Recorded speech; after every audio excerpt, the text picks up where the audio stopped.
Hello and welcome to the latest episode of Let's Talk ABM with me, Declan Mulkeen, CMO of account-based marketing agency Strategic ABM.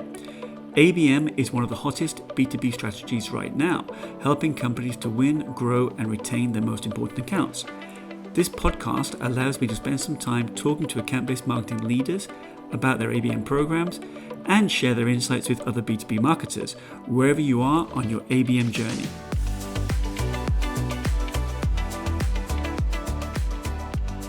I'm delighted to be joined today by Gideon Thomas, who's the VP of Marketing and Growth at DealHub. Gideon, thank you for joining us today. Just as an interlude, I just noticed that DealHub was recognized by G2 with a top 50 award for best product for sales. So congratulations on that. I saw that also on your LinkedIn profile the other day. So congratulations there. You must be delighted. Thank you. We're certainly proud to have achieved that award. There's a lot of stiff competition out there in the global market, and we recognize that customer voice has certainly been an important part of this achievement. And how long have you been around for? The company has existed for 6 years, being born out of Israel and then opening a secondary office over in the Bay Area, and we've grown our user base, our customer base, to really be a worldwide company already. And so how many clients do you have approximately at the moment? Approximately, I think we're between 150 to 180 customers, ranging from companies with a couple of hundred of employees all the way up to enterprise. We certainly have a lot of companies in our portfolio who are now unicorns, quite a lot this year, which were acquired with some really outstanding achievements, and definitely some of the hottest names in tech, specifically in software, are in our customer base. Okay. Well, we'll talk a little bit more about DealHub as we go through the conversation. But I just thought it'd be interesting to talk to you a little bit about, we're living through, quite extraordinary times at the moment, Gideon. Mm-hmm. What have you learned personally over the last few weeks? Absolutely. So I definitely, as a marketing leader, I've definitely decided to take a step back rather than trying to act first. So to kind of take the listening approach to marketing. I've seen that specifically on social channels, organic channels, that a lot of people have been following each other. Probably 90% are producing similar content. I think a lot of people don't have a defined playbook for how to deal with situations like this, and they've been trying to muddle through that together. So we've tried to position ourselves kind of on the other end of the same spectrum, which is if everybody is doing that thing, then let's try and be different. And I think from a starting point, I think the key kind of phrase I would lead with would be empathy marketing, which is to understand the humanness in all of this, to try and maybe take a step back from leading with brand and start leading with thought leadership, human to human. And then identify with, the different stages of grief, which is kind of a really good marketing methodology in all of this, which is shock, why is this happening to me, to anger and frustration, why is this happening now, this is really inconvenient, and it's very painful thing to go through, to perhaps a little bit of disbelief and despondency, to kind of the next stage beyond that, which is I'm now ready to do something. I'm not perfect, but I know I can be doing more. I know I can be doing more right now, and then the kind of the further progressions of that. So I see the content trending that way, I see messaging trending that way, and I see the appetite from the wider audience moving that way too, that we see that general trend working its way through, and some green shoots are already coming through right now, which is really positive. And obviously the great way to validate all of this is through organic content, where people give their feedback, comments, and all the rest of it, where you can see something authentic. It tells you so much more, and I would say organic first and paid acquisition second. Yeah. Rather than banking and projecting what you think people want to hear, and then of course you can alienate your brand by doing things that way. Yeah, and linked to that, actually, Gideon, there's obviously been a lot of talk, and we've obviously spoken about it before. A lot of talk about whether or not it's the right time to sell at the moment, and what your company's position should be. What's your take on that, and what have you perhaps heard from your clients who are obviously involved in selling their solutions? So yeah, from obviously one part of our solution is a price quotation solution. So we see a lot of the transactional nature of companies, and there is a huge appetite for people to be sending out price quotes. I think the nature of how is more interesting to you than the what. So how people are doing that now is people are proactively being flexible and dynamic with pricing, pricing approval workflows. They need that immediacy. They need to be able to do things quickly on the fly. And some of the bureaucracy of enterprise kind of approval processes have had to be overcome. People have had to be nimble is a popular term over in the UK, or agile maybe in the US. So definitely being responsive with all of that. And sometimes you might be selling, I've heard this as well from sales operations leaders, you're selling, but perhaps your audience has slightly changed. You're not completely sure who you're selling to. That's changed, but you're still selling. So sell differently. Yeah, so I hope that helps. That's something I've definitely seen. And I think when it comes to a marketing perspective on the same piece, I would say that buyer intent still remains. So buyer intent signals, from whether that be from review sites or tools like Clearbit or whatever your preferred buyer intent tool is. You'll see that with search, Google organic, Google paid ads will still kind of reach out to those bottom of the funnel buyer intent search queries. And then you have the whole block of people on places like social media, like, for example, LinkedIn, of course, is a great channel, and others, where the intent has changed. People that you could approach a few weeks ago to push your product, you cannot do that to now. And you need to respect that, and you need to move your mindset to brand positioning and not on straight acquisition.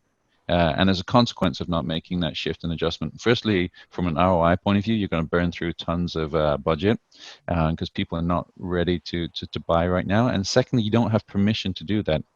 If people are in this place of distress and you're proactively trying to sell something that they're not ready to purchase, you're only going to alienate yourself. You're only going to come out on the other side of this alienating yourself as a brand and being several steps behind. So definitely you want to continue to market, but market intelligently. So move, pivot and do a lot more on content. People are looking to be led through this, right? So the how to, the what to do, all of that, they're looking for leaders to come out and make leadership statements, not manage situations, but be a leader. Tell them how you're going to bring value. Tell them what you're learning. Tell them what value you can bring to them, all of the above, and help to guide people through this situation. And wherever possible, best case scenario, do something that doesn't immediately benefit yourself as a brand or even as a thought leader. Think about how you can add more value to the people who are just vulnerable right now, even within the world of business. I'm thinking within the context of business, there's people that need help without being able to give something transactionally in return. Yeah. So let's just talk a little bit about DealHub, and with particular reference to ABM. As Yep. you know, the ABM, account-based marketing, is becoming more and more popular. Many companies are looking to implement it as part of their go-to-market strategy. Mm-hmm. How do you see DealHub helping companies to do better ABM? Right. So first of all, to understand what DealHub is that deal stack that's taken together all of these separate sales stages and brought them into one. So we create a personalized website from seller to buyer that has brought everything together, everything from sales content, personalized sales content, to contract management, contract redlining, price quotation, the margin discount that goes in there, the SOW, the e-signature, the terms and conditions, and maybe even a know your customer form for collecting the billing information, et cetera, et cetera. So we've brought that all together, and essentially what I'm saying there is you're delivering a sales proposal which is personalized from buyer to seller, it's contained and safe, and that buyer can share that with the stakeholder committee and share the same story at the same moment in time. So you have essentially one source of truth consolidated in one location. So that's on the closing the deal side of things. How does that match up or marry up with account-based marketing? It's not two journeys, it's one journey for a buyer.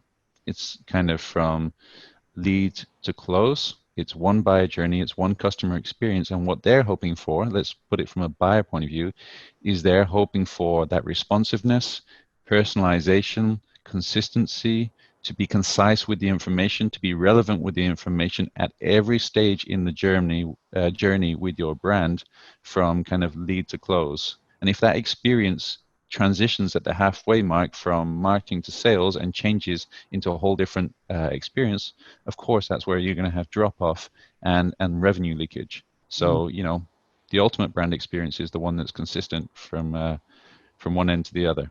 Yeah. And you mentioned there actually, Gideon, personalization. Talk a little bit about that in particular, obviously with ABM, Hmm. not so much of the one-to-many stage, but much more the one-to-few and the one-to-one. Personalization is key for any effective ABM program. Or how would you see DealHub facilitating that? So absolutely. I mean, for DealHub, it's very easy because the qualification information has already been inputted to the CRM. So you already know, for example, the job role, you'll know the vertical, you'll know the size of company, the industry, maybe even the currency that they're selling in, whatever kind of qualification questions have been asked. And then with DealHub themselves, we just read that information down. So the proposal that goes out has to factor all of that. So for example, in an ABS world, you're not sending out the same top of the funnel content that you captured the lead with way earlier in the journey. No, by this point, you know what industry they're in. So maybe you're sending out a case study which says, I understand your use case. You're not alone. There's others like you. This is how we support them. And here it is in something that's readily available to you, so that you as a buyer know that I've listened and I'm reciprocating back to you that my solution is relevant to you and you are not taking a risk.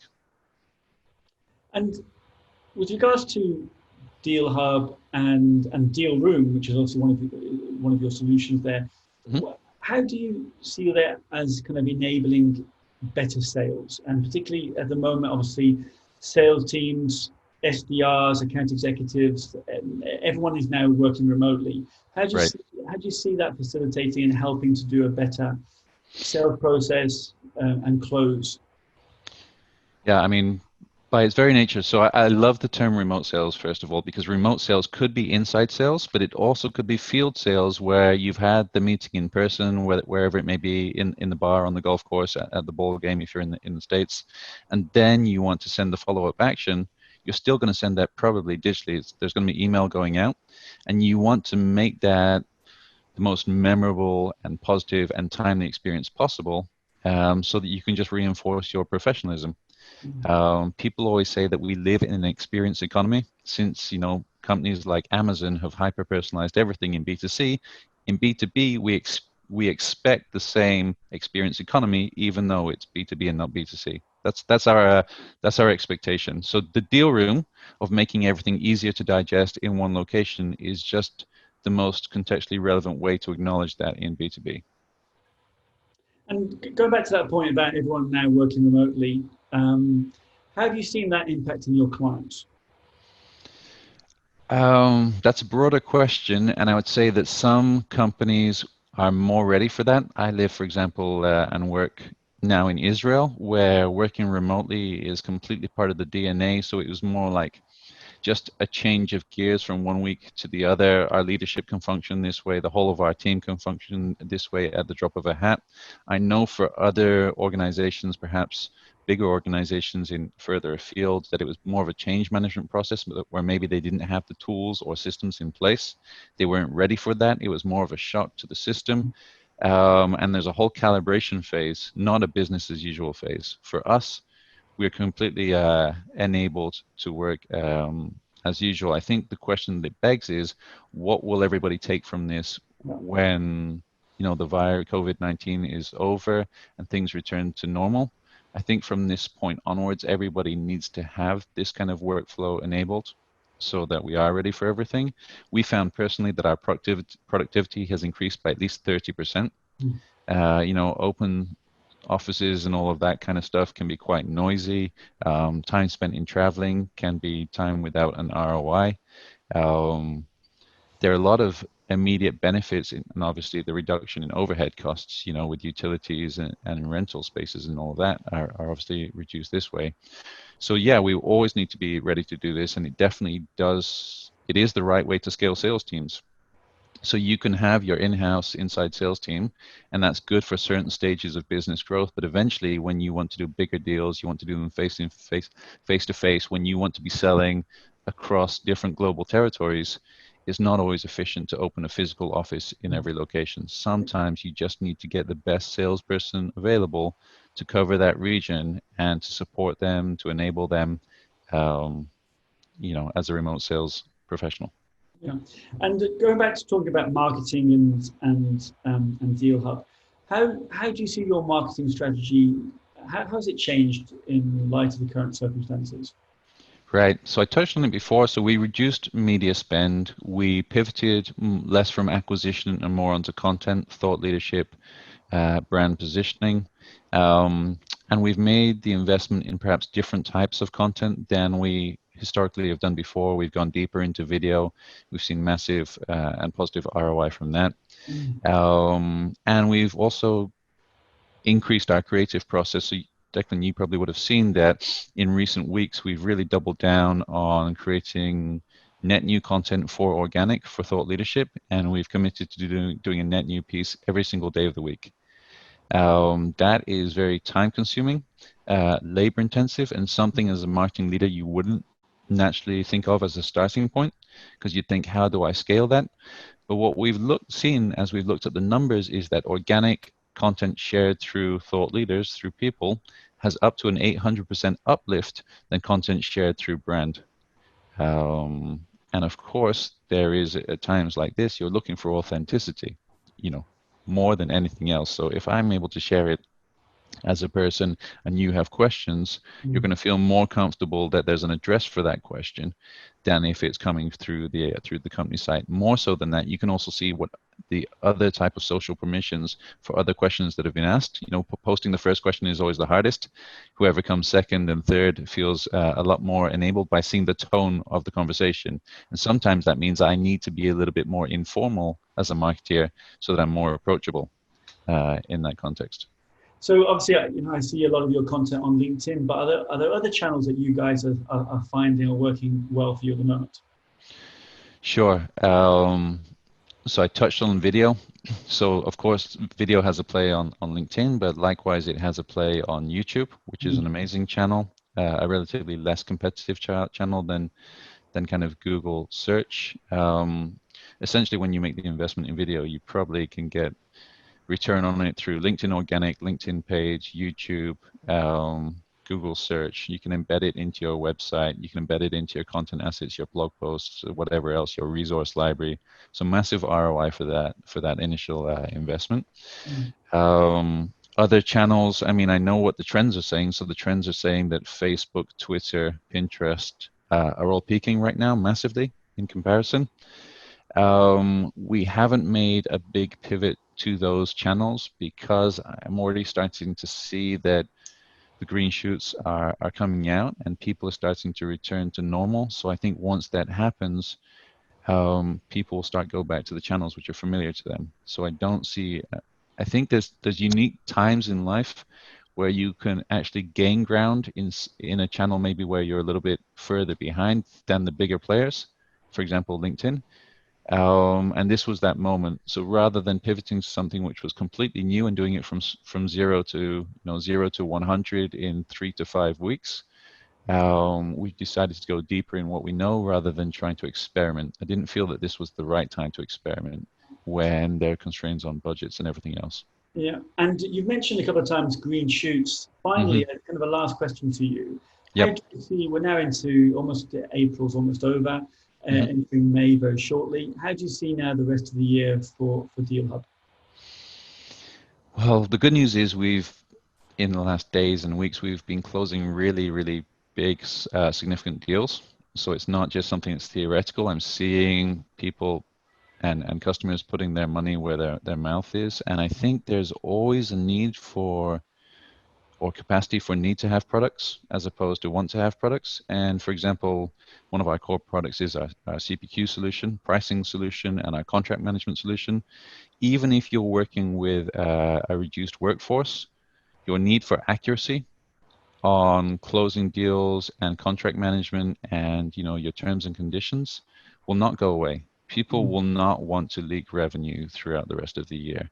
There are certain verticals which are actually improving, right now. So, for example, supply chain are going through a boom. Obviously, the food and manufacturing related to food is going through a huge boom right now. Telecoms, communications going through a big boom right now. The tech industry as a whole is always buoyant above others whenever there's kind of economic downturn. They're always the one to invest in. There's enough meat there. There's enough substance there in the marketplace whereby people still want to improve. And actually all it is a litmus test. Some people have been prepared to stick with their legacy stack for a while now because it gave them job security. Right now, there's a real litmus test to say, actually, I'm willing to consider change because there's a compelling need to get things to a higher degree of accuracy. Interesting. Gideon, thank you very much. Lovely to speak to you again, and it's fascinating to learn more about DealHub and the things that you're doing at the moment. Thank you for your time today. Pleasure. Thank you, Declan. If you enjoyed this episode of Let's Talk ABM, be sure to subscribe so you're notified when a new episode is posted. Feel free to rate and review this podcast. Thanks so much for listening.